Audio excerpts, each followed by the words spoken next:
É igual quando a professora mandava ler um livro na escola e falava assim: não tem o filme que conta o resumo do livro? Eu já fiz muito isso. Ainda bem que minha mãe não ouviu.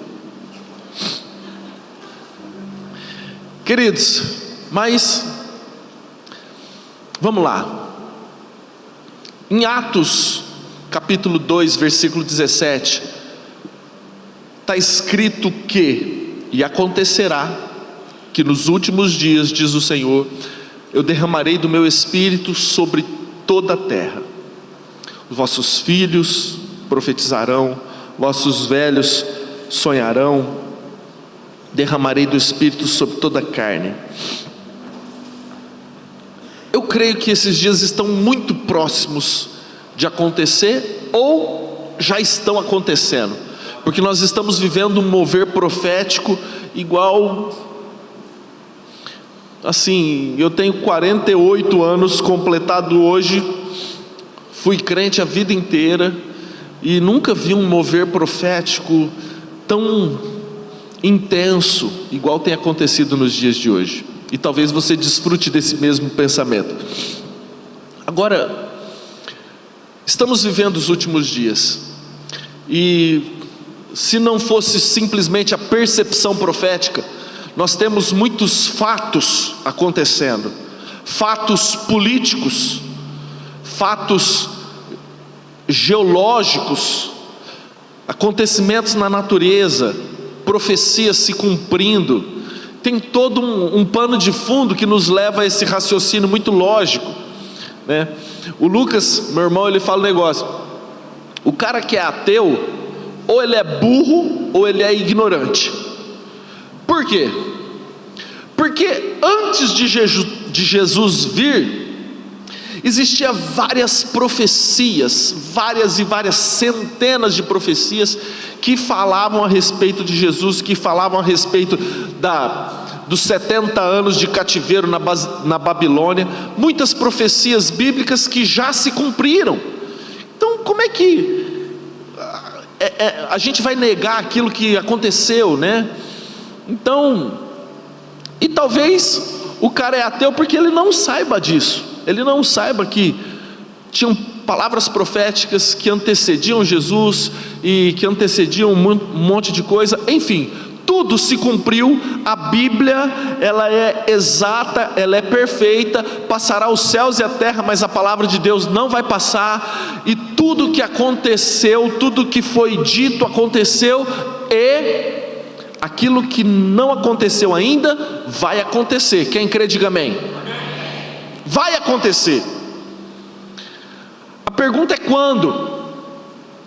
Na verdade, Deus, ele não quis que nós soubéssemos quando ele voltaria, porque senão ele colocaria a data. Mas a Bíblia fala que ninguém sabe, só Deus sabe o dia e a hora que ele vai voltar. Então é para nós ficarmos preparados. O objetivo de nós não sabermos a data, de Deus não contar para a gente a data, é justamente para que a gente vigie o nosso coração, pastor Everton. É para que a gente fique vigilantes. E existem vários textos na Bíblia que Deus fala para nós cuidarmos do nosso coração. De todas as coisas guarda o coração, porque dele procede as fontes da vida, está escrito. Vigiai, pois, não sabei o dia nem a hora, ficai atentos. Então Deus, ele não nos revela o dia e a hora que ele vai voltar, que o arrebatamento vai acontecer, mas vai acontecer justamente para que a gente guarde o nosso coração, para que a gente vigie, para que a gente fique constantemente alertas em Deus, em santidade, porque o noivo vem buscar uma noiva limpa, de vestes brancas. Posso ouvir um amém? Então, para que o avivamento aconteça, para que esse derramar do Espírito aconteça nos últimos dias, algumas coisas são extremamente necessárias. E eu quero te provar biblicamente a respeito disso. Primeiro, um ambiente de honra. E eu não posso me aprofundar. Se você quiser se aprofundar, você compra o livro e leia, senão a gente vai demorar muito tempo aqui.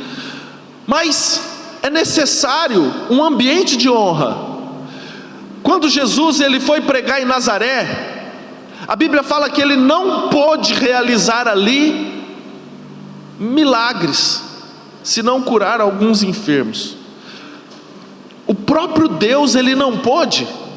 O Deus que pode todas as coisas não pôde, porque havia um ambiente de desonra. As pessoas falavam assim: esse aí não é Jesus? Esse não é aí aquele que corria com meu filho, que quebrou o braço ali, que machucou, e que não era Jesus, o filho do carpinteiro? Agora ele é o Cristo. Então as pessoas descredibilizavam o próprio Cristo, e esse ambiente de desonra faz com que o milagre seja abortado. Isso é bíblico, isso aconteceu com Jesus. Agora, se Jesus não pôde, qual a minha prepotência de achar que eu posso, se o próprio Jesus não pôde? Então é necessário um ambiente de honra, e nós vivemos uma cultura de desonra, e isso precisa ser mudado dentro das nossas igrejas, dentro do nosso coração. Você tem noção que o Deus que criou os céus e a terra, ele pegou uma bacia de água, ele abaixou, tirou o seu manto e lavou os pés de todos os seus discípulos? Vamos lá. É necessário uma segunda coisa: proatividade. Repita comigo, fala assim: proatividade. Se a gente olhar a história de Davi, Davi não tinha nada a ver com a guerra de Israel com os filisteus, mas Davi foi lá entregar queijo para os seus irmãos. Davi foi como mensageiro, e ele olhou aquele gigante lá afrontando o exército do Deus vivo. Ele falou o seguinte: quem que aquele filisteu pensa que ele é?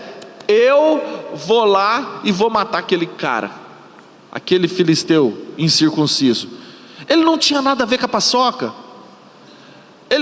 Muito pelo contrário, as pessoas olharam e falaram assim: não, Davi, você está doido? Ele é gigante, ele é guerreiro desde a sua infância, ele é treinado na arte da guerra, e você vai enfrentar ele? Chá comigo, pode deixar. Proatividade. Ou seja, para que o avivamento aconteça, para que o fluir de Deus aconteça, para que os milagres aconteçam, o reino de Deus precisa de pessoas dispostas, pessoas proativas. Em quê? Em buscar a presença de Deus, em orar pelos enfermos, em pagar preço de santidade, preço de intimidade com Deus, vida de secreto, vida de altar. Pessoas proativas, pessoas que se movimentam. Se tivermos pessoas, uma igreja composta de pessoas que ficam sentadas numa cadeira esperando receber algo vindo dos céus, e não buscam nada, não vão atrás de nada, nós não vamos ver o milagre acontecer. Nós precisamos de pessoas que deixam o rio de Deus fluir através das suas vidas. Posso ouvir um amém? Quem crê em mim, como diz as escrituras, do seu interior fluirão rios de água parada. Não é isso que está escrito na Bíblia? Rios de água viva, né? Ou seja, Deus ele precisa e ele conta com a minha e com a tua proatividade.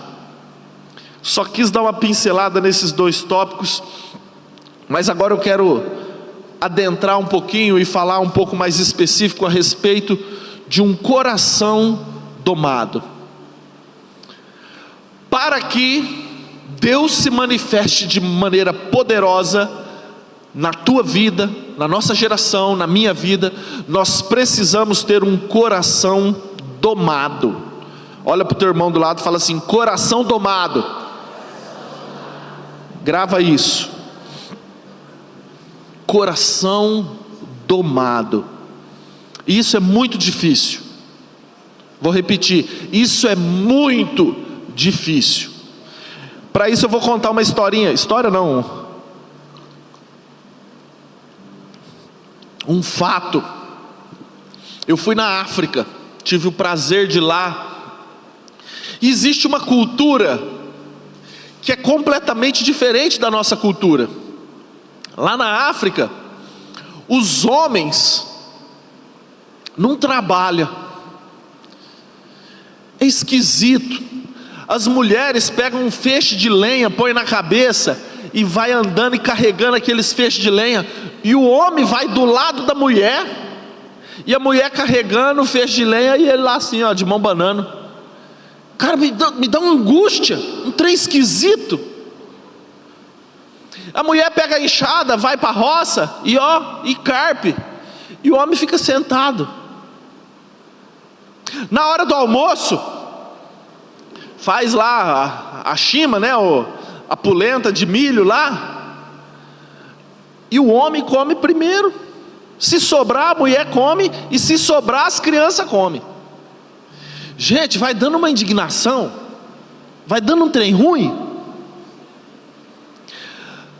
Os homens ficam sentados na cadeira. Quando tem cadeira, os homens ficam sentados na cadeira, as mulheres ficam sentadas no chão e as crianças lá fora. É uma cultura esquisita, errada, demoníaca. Mas escuta, todo mundo acha normal lá. Por quê? É algo que vem vindo de geração a geração. Então as mulheres, elas não se sentem incomodadas de comer depois dos homens. As mulheres não se sentem menosprezadas de sentar no chão e os homens na cadeira. Porque é uma cultura que veio ao longo de gerações e gerações, e é assim que funciona, e está todo mundo acostumado com aquela cultura. Aquilo não incomoda mais. Quem entendeu, diga amém. Por que eu estou falando dessa cultura? Porque eu quero trazer para uma outra cultura que não incomoda mais nós brasileiros. É a cultura da vaidade. Não incomoda mais. E pouco se fala a respeito da vaidade. E eu tenho um capítulo exclusivo que fala a respeito disso. Só que é muito perigoso. Salomão, o homem mais inteligente que já existiu no planeta Terra. Por quê? Porque um dia Deus apareceu em sonho para ele, porque Deus se agradou daquilo que Salomão tinha feito. Deus apareceu em sonho para ele e falou assim: Salomão, você pode pedir o que você quiser que eu vou te dar. Salomão falou assim: Deus, eu queria sabedoria para conduzir o teu povo. Deus falou, a Bíblia fala assim: Deus se agradou das palavras de Salomão. E aí Deus fala para Salomão o seguinte: como tu não me pediste riqueza, nem glória, nem a morte dos teus adversários, além de sabedoria, que eu vou te dar, igual nunca houve, nem nunca haverá um homem tão sábio como tu no planeta Terra. Eu vou te dar também riquezas, glórias e domínio, igual nunca houve. Ou seja, Salomão foi um cara extremamente inteligente, extremamente rico, porque o coração dele não estava preso nesse mundo, não estava preso nas riquezas. E Salomão, esse cara mais inteligente, ele escreveu um livro chamado Eclesiastes. E eu vou te ler o primeiro versículo do primeiro capítulo de Eclesiastes. Fala o seguinte: palavra do pregador Salomão, filho de Davi, rei de Jerusalém. Vaidade de vaidade, diz o pregador. Vaidade de vaidade, tudo é vaidade. Vaidade de vaidade, diz o pregador. Vaidade de vaidade, tudo é vaidade. Olha que filosofia, parece a Dilma Rousseff falando, não parece?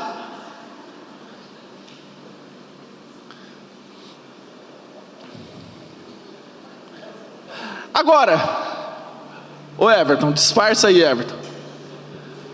Agora, presta atenção. Se o homem mais inteligente do planeta escreve isso como o primeiro versículo do livro dele, eu fui pesquisar o que significa vaidade. Vaidade é o cuidado exagerado da aparência. Segura aí. Pelo prazer ou com o objetivo de atrair a admiração ou elogio de terceiros. É a necessidade de vangloriar-se, de ostentar e de se exibir. Esse é o significado de vaidade. Agora, vou para uma definição de um professor da FGV, fundador da ESIC International, Luciano Salamanca. Ele fala algo muito sério sobre esse sentimento, e ele diz: a vaidade é o caminho da autossatisfação, é como uma droga que ilude temporariamente que talvez você seja o que não é, que tem um poder que não existe, e nessa ilusão o vaidoso coloca os pés pelas mãos. Agora, vamos lá. Existem alguns pecados que são escancarados. Por exemplo, assassinato. Matou o cara, né? Então, é um pecado físico, todo mundo viu. Adultério, adulterou, é um negócio que todo mundo viu, cometeu alguma coisa, fez um ato, teve uma consequência, enfim. Mentiu, tinha algo que era verdade e ele desviou da verdade e falou a mentira. São coisas mensuráveis, são coisas palpáveis. Agora, a vaidade é algo muito subjetivo, é algo que não dá para o pastor Leonardo olhar para você e sondar o teu coração, só você sabe. É um sentimento, e aí que mora o perigo, porque ele não se reveste de importância na nossa geração, é tratado como comum. Vaidade hoje é tratado como algo normal, algo que não tem problema ser vaidoso, não tem problema você querer se exibir, você se vangloriar, você querer atrair as atenções, não tem problema. Existe uma cultura de vaidade dentro do Brasil, e isso é comum. Agora eu quero te fazer uma pergunta muito simples, que todo mundo sabe a resposta. O que Lúcifer fez para ser transformado de um anjo querubim ungido na serpente, dragão, ser amaldiçoado e ser lançado no fogo, no lago de fogo e enxofre? Qual foi o pecado dele? Ele matou quem? Ele roubou o quê? Ele assassinou, o que foi que ele fez? Presta atenção. Sabe o que Lúcifer fez? Que acarretou na maldição. Ele desejou ser igual a Deus. No seu coração ele falou o seguinte: eu subirei aos céus e me sentarei e serei semelhante ao Altíssimo. Foi esse o motivo pelo qual Deus falou o seguinte: é isso? Deixa eu ver se eu acho aqui. Isaías 14, 13 e 15. Tu dizias no teu coração. Aonde que ele dizia? Tu dizias no teu coração: eu subirei ao céu, acima das estrelas de Deus exaltarei o meu trono, e no monte da congregação me assentarei, nas extremidades do norte.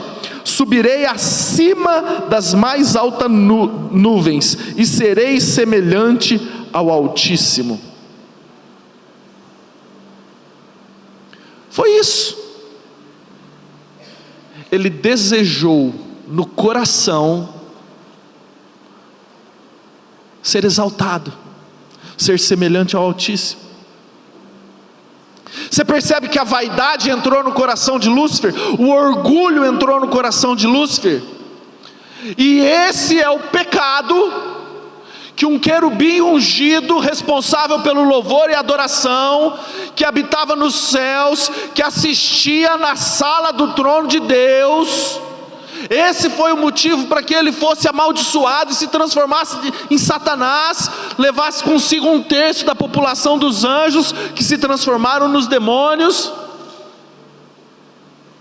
Só que para nós, esse sentimento ele não é importante. Nós não damos relevância para esse sentimento. Lúcifer disse no seu coração: eu elevarei o meu trono, subirei o meu trono. Presta atenção, querido.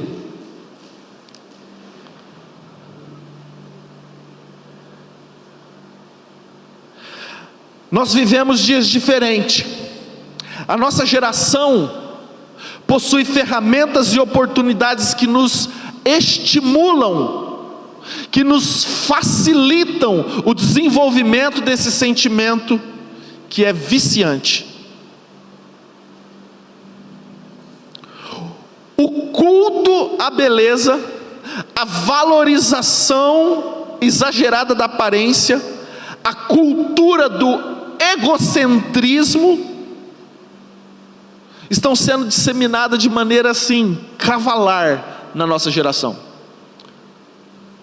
Hoje nós temos o Instagram, nós temos filtros do Instagram.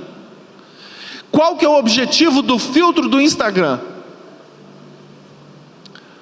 É você manipular a tua própria imagem para que você fique mais bonito.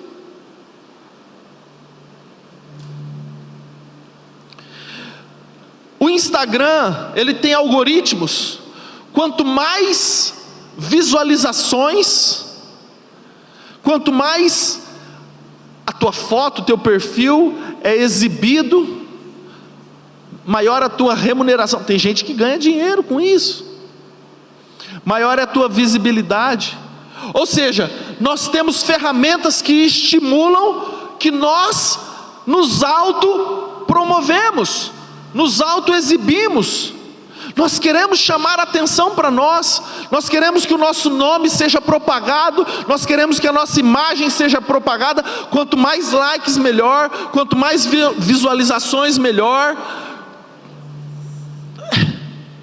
Sabe, parece que vai contra tudo aquilo que Jesus ensinou, gente. E isso não nos incomoda mais. Filipenses 2 fala o seguinte: tende em vós o mesmo sentimento que houve também em Cristo Jesus, que não julgou com usurpação o ser igual a Deus, antes a si mesmo se humilhou, se esvaziou, assumiu forma de servo. Calma aí. Vamos entender o que a gente está vivendo e o que a Bíblia diz? A Bíblia diz para nós termos o mesmo sentimento que houve em Cristo Jesus. Existe um sentimento que houve em Lúcifer. Esse sentimento que aconteceu no coração de Lúcifer chama-se vaidade, chama-se orgulho, chama-se vontade de querer se exaltar. Esse é o sentimento que aconteceu no coração de Lúcifer, que acarretou na sua maldição, que acarretou em ele ser lançado para o lago de fogo e enxofre. Mas houve um sentimento no coração de Jesus.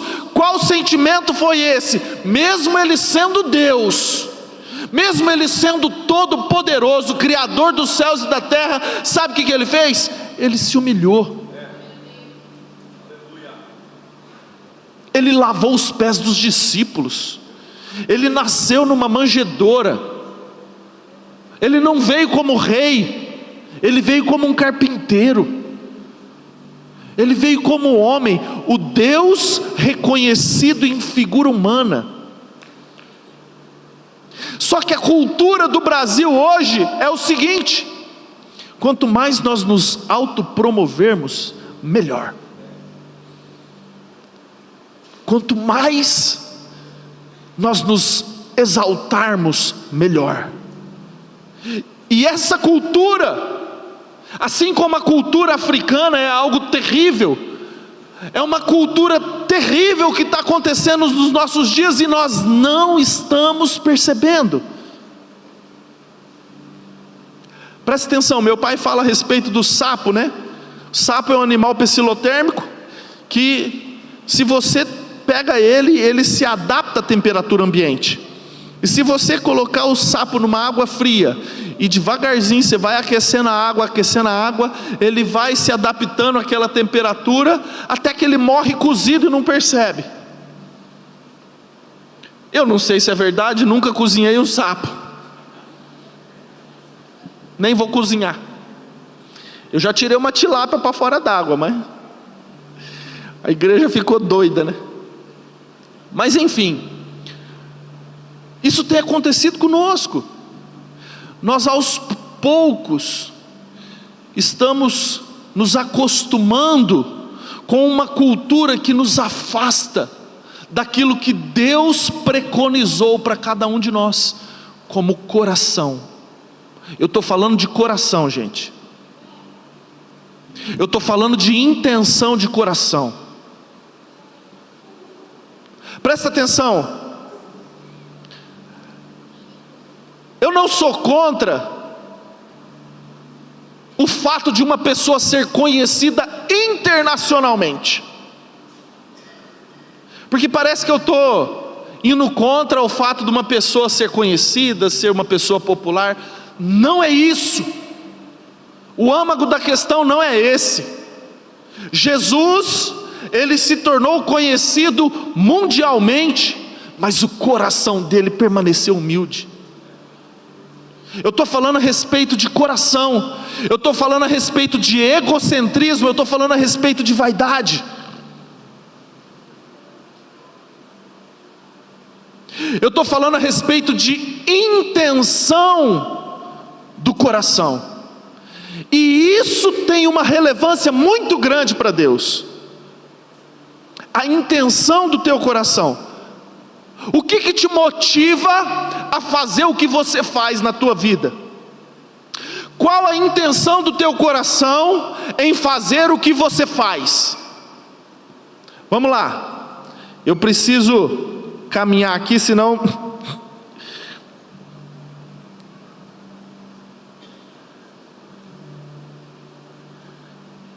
Jesus, ele fala lá em Lucas 9:23. Se alguém quer vir após mim, negue-se a si mesmo, tome a sua cruz e siga-me. A geração de lacradores hoje, ela não está disposta a negar-se a si mesmo. Isso não faz parte dos nossos dias. Negar-se a si mesmo. A gente quer se autopromover, não se autonegar. A gente quer que as pessoas nos notem, que as pessoas nos aplaudam, que as pessoas nos percebam. E isso aquece o nosso coração, porque a vaidade é um sentimento viciante. Quando a gente recebe elogios, quando a gente recebe aplausos, isso libera no nosso cérebro alguns hormônios, o quarteto fantástico, né? Dopamina, endorfina, ocitocina, serotonina, hormônios que nos dão prazer. Então toda vez que a gente recebe um elogio, toda vez que a gente recebe um aplauso, toda vez que a gente recebe uma palavra de incentivo, isso faz com que o nosso organismo sinta prazer, e esse sentimento tem nos viciado. Só que, presta atenção, vai contra aquilo que a Bíblia fala. Então vaidade não é algo bonzinho, não é algo que te leva para perto de Deus. Quem teve vaidade foi Lúcifer. Quem teve orgulho foi Lúcifer. E você sabe o que aconteceu com ele. Quem está entendendo, diga amém. Agora, essa é uma frase que talvez seja o coração do livro. Para Deus, as intenções são muito mais importantes que as atitudes. Eu vou repetir. Para Deus, as intenções são muito mais importantes do que as atitudes. Em Mateus capítulo 6, existe um capítulo inteiro que fala a respeito da justiça, que fala a respeito de dar esmola, que fala a respeito de oração e que fala a respeito de jejum. Como se deve orar, como se deve jejuar. E Jesus estava ensinando os seus discípulos, dando esses preceitos básicos da vida cristã, porque todo cristão deve orar, deve dar esmola, deve jejuar. Isso é inerente do cristão. E Jesus estava falando o seguinte: vocês, quando forem praticar a justiça, vocês não podem ser igual aos hipócritas. Coloca para mim, tá com a Bíblia aí? Mateus 6, versículo 1. Coloca aí. Guardai-vos de exercer a vossa justiça diante dos homens. Repita comigo, fala assim: com o fim de serdes visto por eles. Doutra sorte não tereis galardão junto de vosso Pai Celeste. Volta, por favor. Com o objetivo. Jesus está falando para que você seja injusto? Não é isso. Guardai-vos de exercer a vossa justiça com o propósito, com a finalidade de ser visto pelos homens. Ou seja, se você tiver a intenção de ser justo, simplesmente para que as pessoas olhem para você e falem assim: olha como que ele é justo, você não vai receber galardão. A intenção do teu coração está errada, o objetivo está errado. Você pode ser o cara mais justo do planeta Terra, se a intenção do teu coração não for saudável, você não vai receber galardão diante de Deus. Quem está entendendo, diga amém. Depois ele fala assim, e vós quando orardes, não sejam igual os hipócritas e fariseus, que gostam de orar nas praças e nas sinagogas para serem vistos de todos. Em verdade vos digo que eles já receberam a sua recompensa. Qual que é a recompensa que eles queriam? Ser visto. E eles foram vistos. A recompensa é essa. Não pense que vocês vão receber do vosso Pai Celeste alguma coisa. Não. Agora, você quando for orar, entra no teu quarto, fecha a porta, e o teu Pai que te vê em secreto te recompensará. Por quê? Porque ali no teu quarto não tem ninguém para te ver. Ali no teu quarto você não vai desenvolver a vaidade, você não vai querer atrair atenção. Jesus continua: e vós quando jejuardes, não sejam igual aos hipócritas, que se mostram contristados, que desfiguram o rosto, para que os outros percebam que eles estão jejuando. Não, quando você for jejuar, unge a cabeça com óleo, lava o rosto, para que o teu Pai, que te vê em secreto, te recompense. E ele continua: vocês quando forem dar esmola, não seja igual a esses hipócritas, que vão tocando trombeta quando dá uma esmola. Quando você ajudar alguém, que a tua mão direita não saiba o que tua mão esquerda fez. O objetivo, a intenção do coração, não é para que todo mundo veja o quão bonzinho você é. Você consegue perceber, querido? Todo o capítulo Jesus está falando a respeito de preceitos básicos da vida cristã, mas ele está falando a respeito de intenção do coração. intenção do coração, propósitos, sentimentos. Por isso que lá em Filipenses fala: tende em vós o mesmo sentimento. Então, nós como cristãos, nós temos que guardar o nosso coração desses sentimentos nocivos, que tem assolado a nossa geração, e nós não estamos percebendo. Não adianta você ter fé, se você estiver doente, com um coração vaidoso e orgulhoso. Presta atenção, escuta o que eu vou falar. Hoje em dia, nós estamos vivendo dias incríveis em Deus, e realmente existe milagres, palavras proféticas e coisas maravilhosas.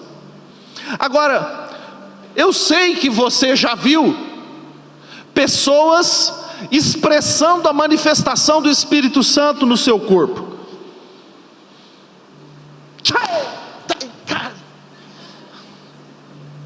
E o rodopio, e aquele negócio, e vai, e o Matrix. Calma aí, acompanha comigo.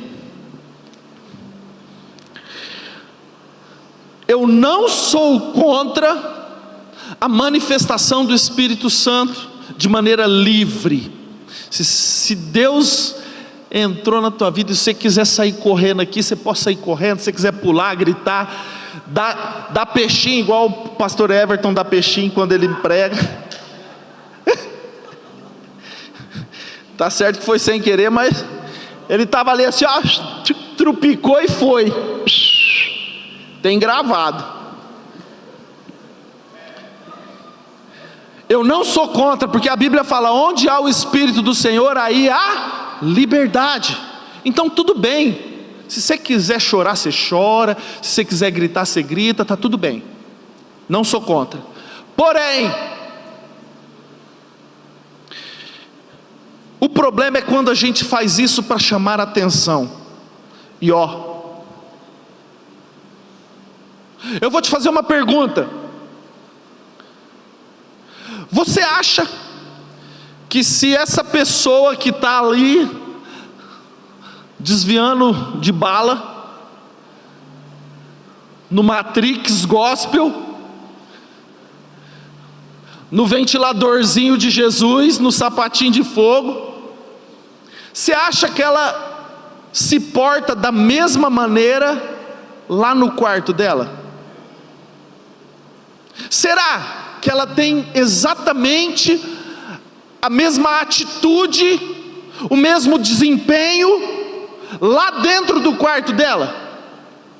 Porque se a resposta tua for não, significa que o público influencia a maneira com que ela se porta.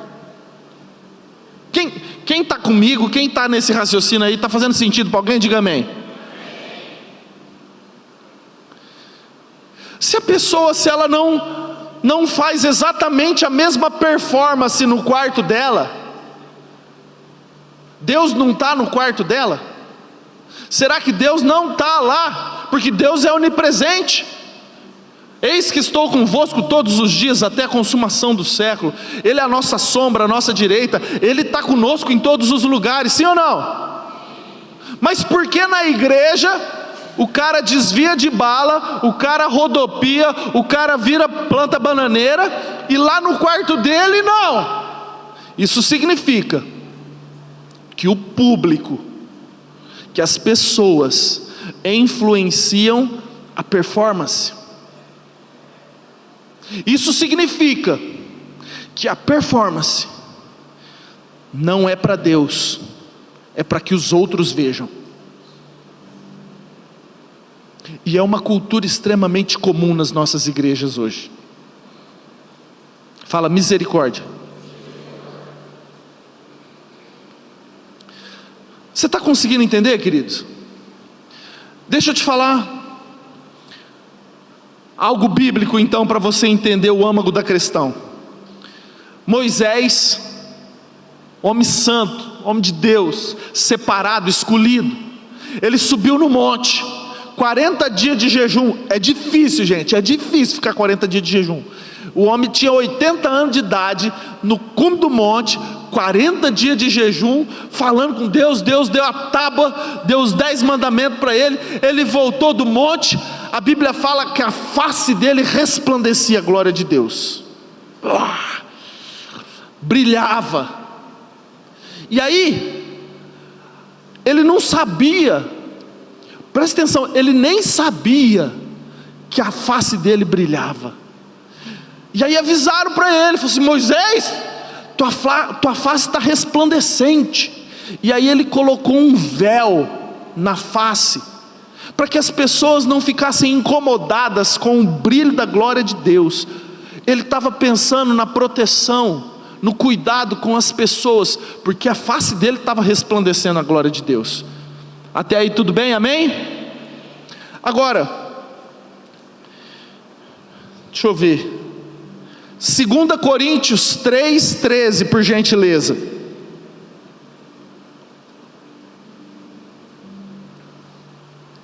E não somos como Moisés, que punha véu sobre a face, para que os filhos de Israel não atentassem na terminação do que se desvanecia. O que aconteceu? Só para você entender o contexto. Moisés desceu do monte, e a glória brilhava na face de Moisés.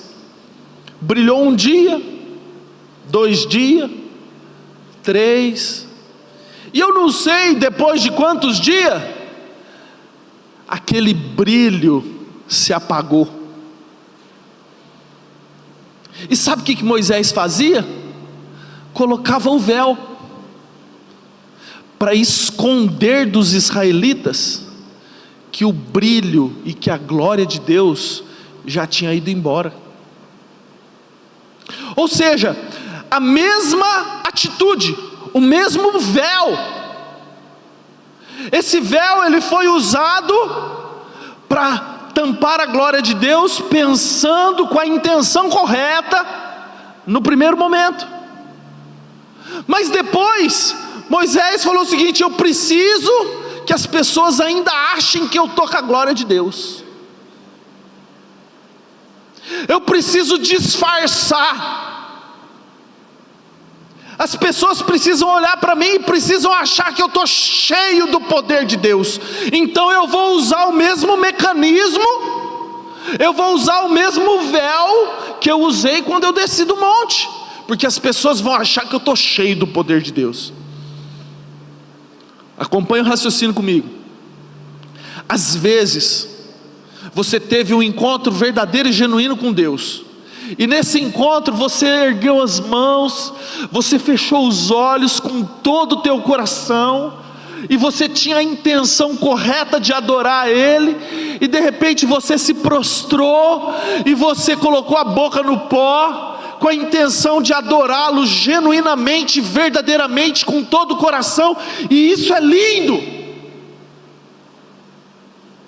Só que na próxima semana você brigou com a mulher, deu uma bicuda no cachorro, pecou, fez aquilo que era errado, e você vai para a igreja, e você aprendeu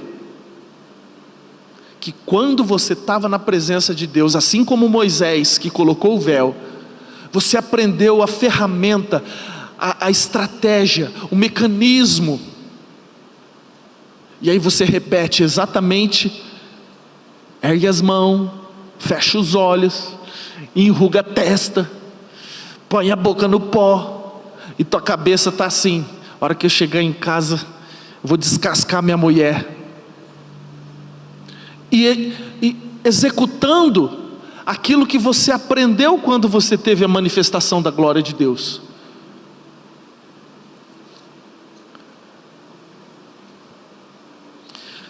E hoje, queridos, nós temos uma igreja doente, com a vaidade, com o orgulho, com a preocupação daquilo que as pessoas vão pensar e vão achar da sua espiritualidade. Então não adianta você querer alguma coisa de Deus, presta atenção, queridos, eu estou finalizando. Não adianta você querer alguma coisa de Deus, você buscar alguma coisa em Deus, se o teu coração estiver doente. Deus não vai te dar absolutamente nada, se aquilo que Ele te der vai contribuir para que você vá para o inferno. Filho pródigo: pai, me dá a parte que me cabe dos meus bens, que eu vou para longe. Sabe o que o pai falou?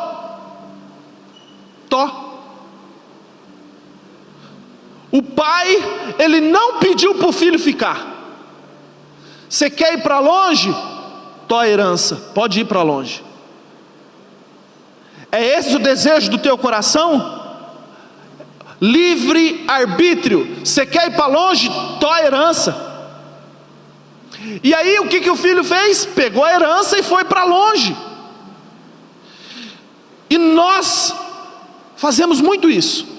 Nós pegamos a herança, nós pegamos dons, nós pegamos talentos, nós pegamos benefícios que o próprio Deus dá para nós, e nós usamos esses benefícios, esses dons, esses talentos, para chamar a atenção para nós, para alimentar esse sentimento de vaidade, porque ser usado por Deus atrai atenção. Ou você acha que está escrito em vão na Bíblia? Muitos naquele dia vão dizer: Senhor, nós expelimos demônios em Teu nome, nós curamos em Teu nome, nós profetizamos em Teu nome. Apartai-vos de mim, eu não vos conheço. Apartai-vos de mim os que praticam a iniquidade. Se a intenção do teu coração, meu irmão, é usar a herança que Deus te deu, os dons que Deus te deu, para que você receba elogios, para que os olhares estejam focados em você, para que o teu coração se engrandeça, presta atenção, Deus não vai operar através de você, porque Ele prefere um filho perto, em Deus, salvo, do que uma pessoa completamente usada, expelindo demônio, profetizando, e cheio de iniquidade no coração. Iniquidade é quando o pecado para de doer, pecado para de ter importância. Então, amados e queridos irmãos, por que a fé não basta? Não adianta você acreditar que Deus pode levantar um aleijado. Não adianta você acreditar que Deus pode ressuscitar um morto, se o teu coração estiver doente. Você precisa tratar o teu coração primeiro, para que você seja usado por Deus. Você precisa levar o teu coração cativo à cruz de Cristo. A Bíblia fala: os olhos do Senhor passeiam por toda a terra. Os olhos do Senhor passeiam por toda a terra, e se faz forte para com aqueles o coração é inteiramente dele. Você presta atenção, Deus ele está procurando corações. Os olhos do Senhor procuram corações que sejam inteiramente deles, e o mais incrível, Ele se faz forte com pessoas que têm o coração totalmente nele. Agora, Ele não tem dificuldade de transformar o fraco em forte, Ele não tem dificuldade de transformar o incapaz em capacitado. Deus ele não tem problema em transformar pessoas. Quando a gente olha lá repare porém na eleição dos santos, visto que não são chamados muitos segundo a sua força, a sua capacidade. Não, Deus não escolheu os fortes, os grandes, os sábios, não. Ele escolhe o fraco para envergonhar o forte. Ele escolhe o que não são para envergonhar o que são, as coisas loucas para envergonhar os sábios, para que a glória não seja dada a homens, e sim a Deus. Então Deus não tem problema em capacitar pessoas, Deus tem problema em achar corações domados. Os olhos do Senhor percorrem toda a terra, e se faz forte para com aqueles o coração é inteiramente dele. Quantos estão entendendo? Diga amém.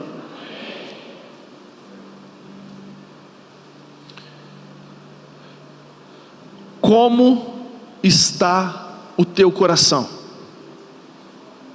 É essa a pergunta. Eu queria chamar a equipe de louvor aqui à frente, por favor.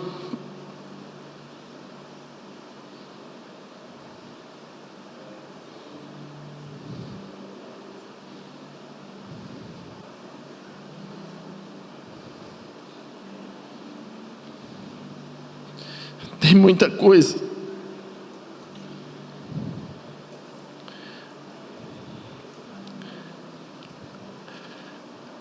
Coloca aí para mim 1 Coríntios 26. 1 Coríntios 1.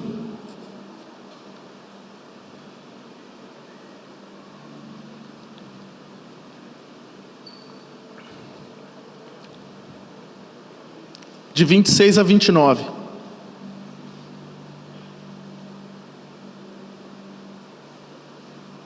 Irmãos, reparai na vossa vocação, visto que não são chamados muitos sábios segundo a carne, nem muitos poderosos, nem muitos de nobre nascimento. Pelo contrário, Deus escolheu as coisas loucas do mundo para envergonhar os sábios, escolheu as coisas fracas do mundo para envergonhar as fortes, e Deus escolheu as coisas humildes do mundo e as desprezadas e aquelas que não são, para reduzir a nada as que são. Versículo 29, presta atenção. A fim de que, ou seja, ele escolhe os doidos, os fracos, ele escolhe os loucos, a fim de que, com o propósito de que ninguém se vanglorie na presença de Deus. Então Deus está à procura de pessoas que não se vangloriem. É isso. Nós precisamos entender isso, que Deus está à procura de pessoas que não se vangloriam. E se você começar a se vangloriar por aquilo que Deus faz através da tua vida, a torneira fecha, pastor Everton. Se Deus começa a te usar como profeta, e você começa a achar que você é alguma coisa, a torneira fecha. Se Deus começa a te usar em operação de milagres, e você começa a se vangloriar, achando que você tem poder, que você é alguma coisa, a torneira fecha. Se você começa a achar que você tem o dom da pregação, e que você é um ótimo pregador, e você começa a se ensoberbecer por causa disso, a torneira fecha. Isso é iniquidade, isso é vaidade, isso é orgulho, e foi o que levou Satanás a ser transformado no diabo. Então, querido, resumindo e finalizando, como está o teu coração? Será que o teu coração está preparado para ser usado por Deus?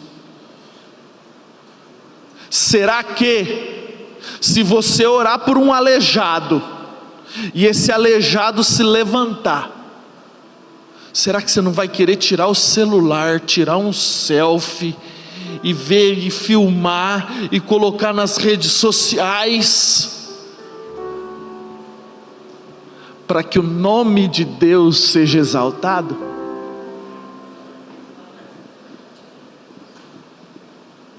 Qual que é a intenção do teu coração?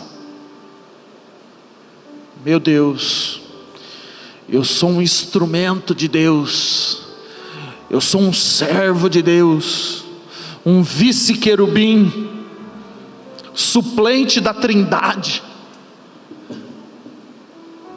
Como anda o teu coração? Será que dá meu coração igual ao teu?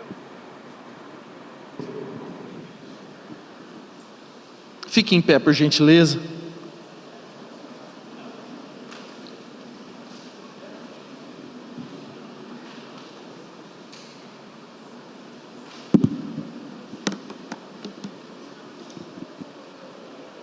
Presta atenção, querido.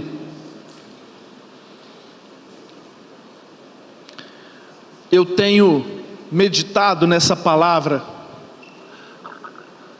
há muito tempo. Eu tenho ruminado essa palavra há muito tempo. Intenção do coração. Eu tenho tentado domar o meu coração de todas as maneiras possíveis e imaginárias, e não é fácil. A Bíblia fala que enganoso é o coração do homem, e é. Nosso coração é enganoso. A gente quer olhares, a gente quer atenção, a gente quer elogios. Nós somos propensos à vaidade. Todo mundo é propenso à vaidade. Só que a gente não dá muita importância para esse sentimento tão nocivo. A gente não dá importância para o orgulho, porque é algo subjetivo. Ninguém vai achar que você pecou.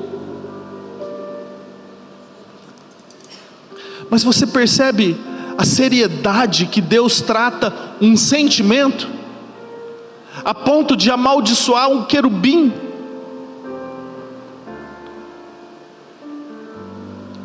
Apaga a luz para mim, fazendo favor.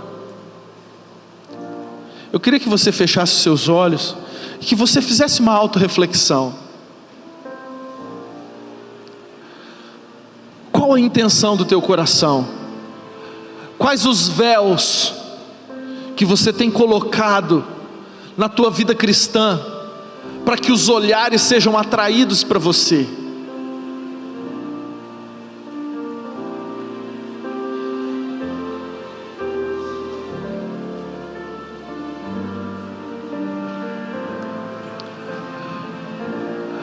Deus, Ele está interessado no teu coração, querido.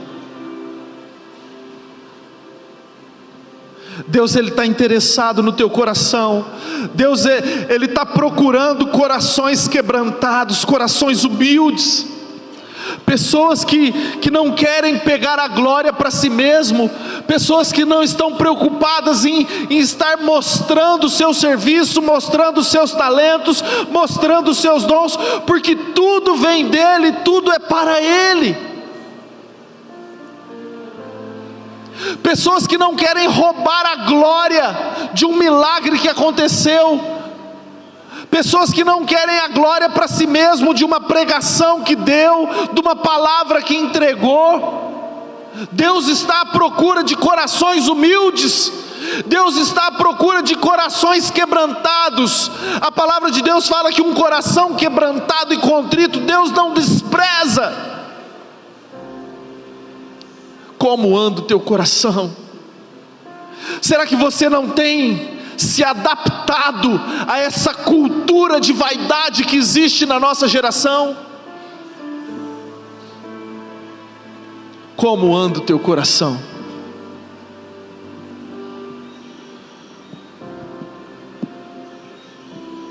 Se tu olhares, Senhor, para dentro de mim, nada encontrará de bom, mas o desejo tenho de ser transformado. Preciso tanto do teu perdão. Dá-me um novo coração. Se tu olhares, Senhor, pra dentro de mim, nada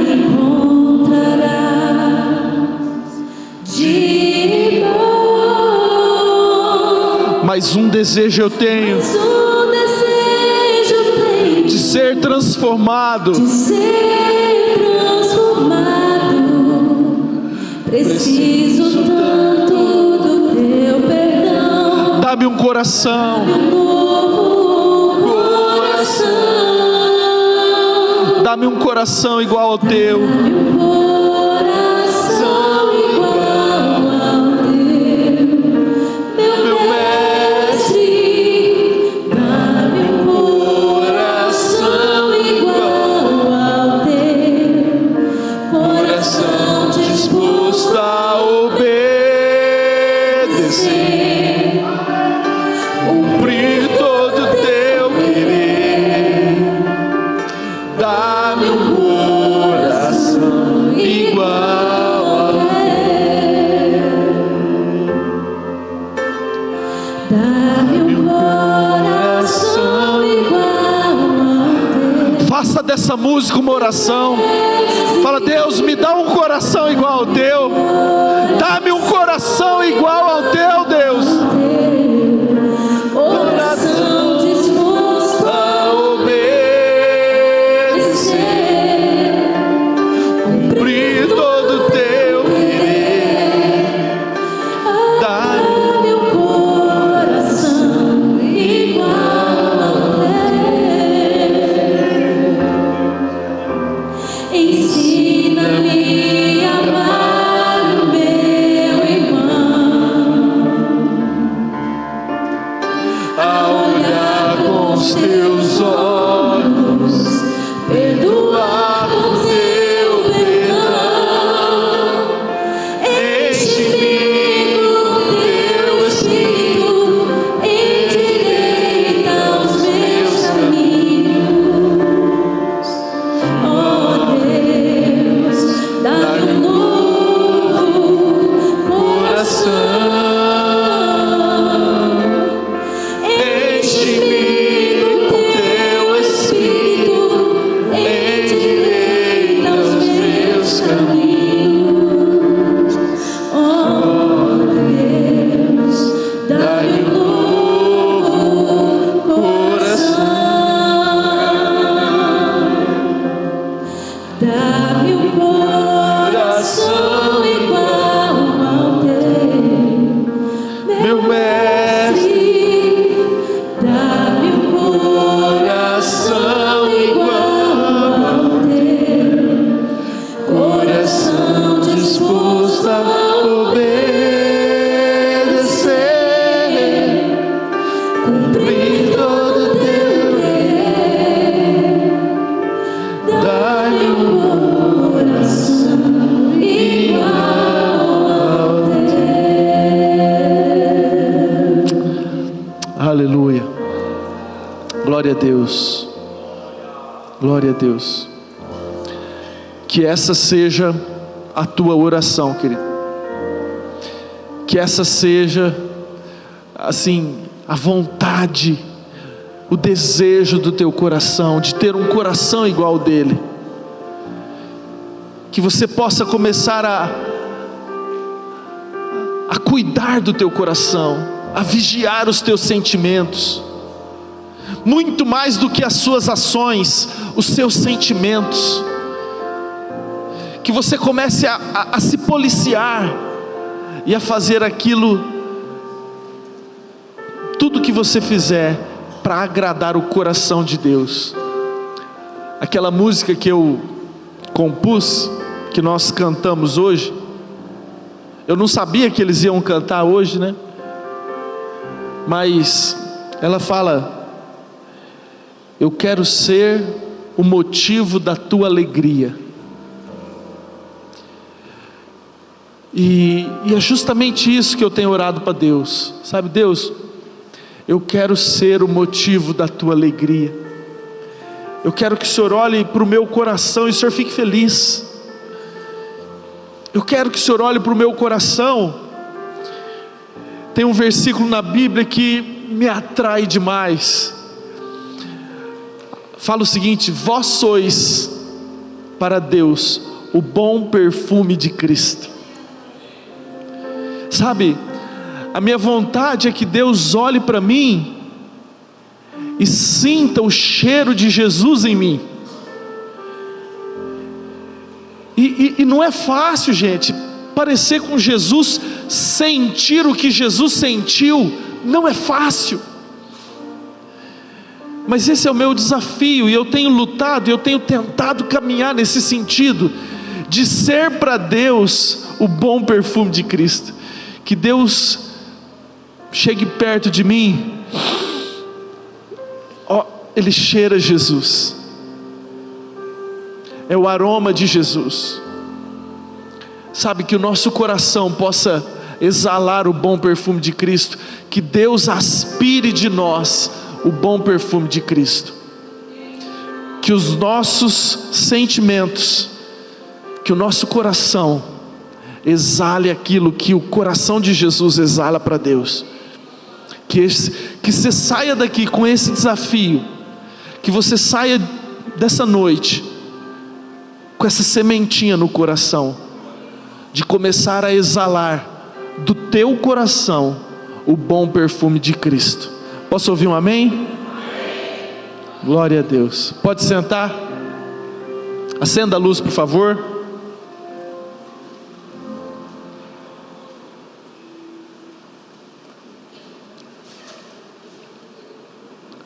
Para finalizar, sério, muito obrigado pela presença de cada um de vocês, sério mesmo. Agora, eu não quero que vocês comprem meu livro para me agradar, não faz isso não precisa. Eu só quero que você compre o meu livro se você for lê-lo, se você realmente se interessou pelo conteúdo.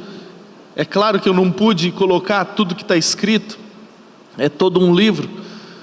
Aí você compra, você lê, e se Deus quiser, você vai ser edificado assim como eu fui diante desse conteúdo. Não precisa comprar. Ó, Léo, comprei teu livro. Não precisa não. Quem entendeu, diga amém. O objetivo é que a mensagem seja propagada. É esse o objetivo, é isso que está no meu coração. Foi para isso que eu escrevi esse livro. Não é um interesse financeiro, não é.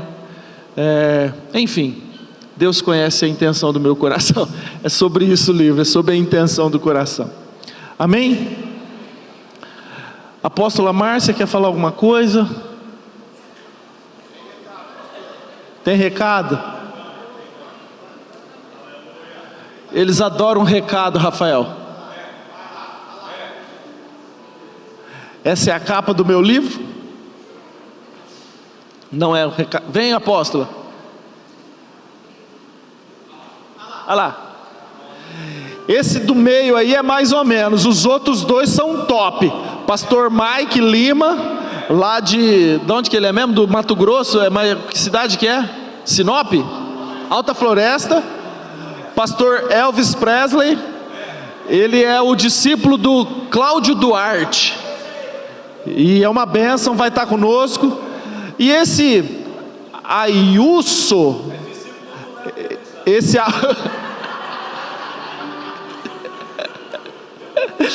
Pastor Everton, grande bênção, vai estar aqui conosco.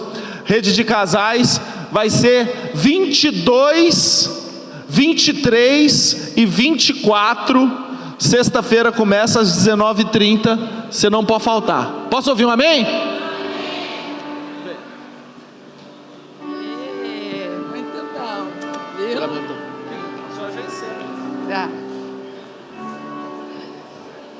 Amém. Quem gostou aí da palavra? Amém. Quem vai comprar o livro? Amém. Glória a Deus. Gente, faz 48 anos que eu tive um parto normal. Nasceu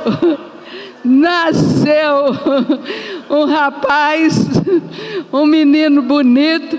Ele era careca, gente. Era de olho azul. Ficou o olho azul até 6 meses. Depois virou, não sei que cor agora. Pois é. Glória a Deus pelos 48 anos, né, de vida. E nós estamos felizes como igreja dele até aqui, Deus ter ajudado, e sabemos que grandes coisas Deus tem reservado para as nossas vidas e principalmente pela vida dele. Eu louvo a Deus por isso. Leonardo é para mim uma bênção, um filho amado, amo muito, nós amamos muito. Ele é um homem temente a Deus, e isso daí não tem preço, gente, não tem. Quem tem filho sabe disso. Um filho temente a Deus e que segue os princípios, não tem preço maior do que esse, para um pai, para uma mãe. Então eu louvo a Deus pela vida dele e agradeço todos os dias, e eu abençoo em nome de Jesus, abençoo o Leonardo. Põe as mãozinhas lá para vocês, ó, vamos, eu abençoo o Leonardo em nome de Jesus. Vem aqui, Leonardo, vem aqui na frente aqui, ó, que nós vamos abençoar você para valer agora. Vamos lá, vamos abençoar ele, gente. Põe as mãozinhas de vocês para cá, vamos abençoá-lo mesmo, em nome de Jesus. Pai, nós te louvamos e agradecemos pela vida do Leonardo, Deus. Obrigado por esses 48 anos de vida, pelo Senhor ter guardado a mente dele, o coração. Pai, obrigado por ele ser temente ao Senhor, amar o Senhor. Obrigado. Te louvo também, Deus, pelo livro que ele escreveu, pelas palavras que ali estão para serem propagadas para todas as pessoas, Deus. Obrigado pelo teu amor, pela família que ele formou. Obrigado, Senhor, pela igreja que ele agora está dirigindo, a sede.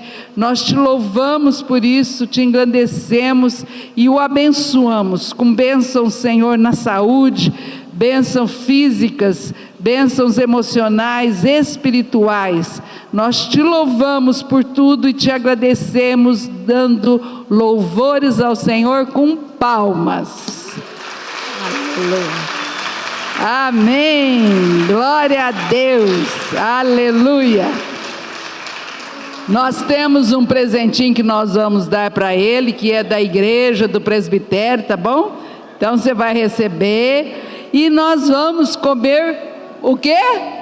Bolo. Hoje nós vamos ter um bolo com uma guaraná. Vocês ficam sentadinhos que o pessoal vai servir. Só vamos fazer o seguinte, para a gente poder ter uma comunhão, né? Vamos, cadê a Zanza? Canta de novo parabéns. Zanza merece um parabéns para ele, para o bolo chegar. Aí depois nós vamos comer bolo e vamos ter comunhão. Vamos conversar um pouquinho, vamos estar juntos nesses minutos agora. Amém, amados? Quem está feliz com Jesus? Parabéns para você nessa data querida. Muitas felicidades, muitos anos de vida, com Deus ao seu lado, um novo porvir, que a vida lhe seja um eterno sorrir. Aleluia! Glória a Deus! Aleluia! Agora nós vamos... Oi, cantou sem o bolo, né? Vai ter que cantar... Ah, não...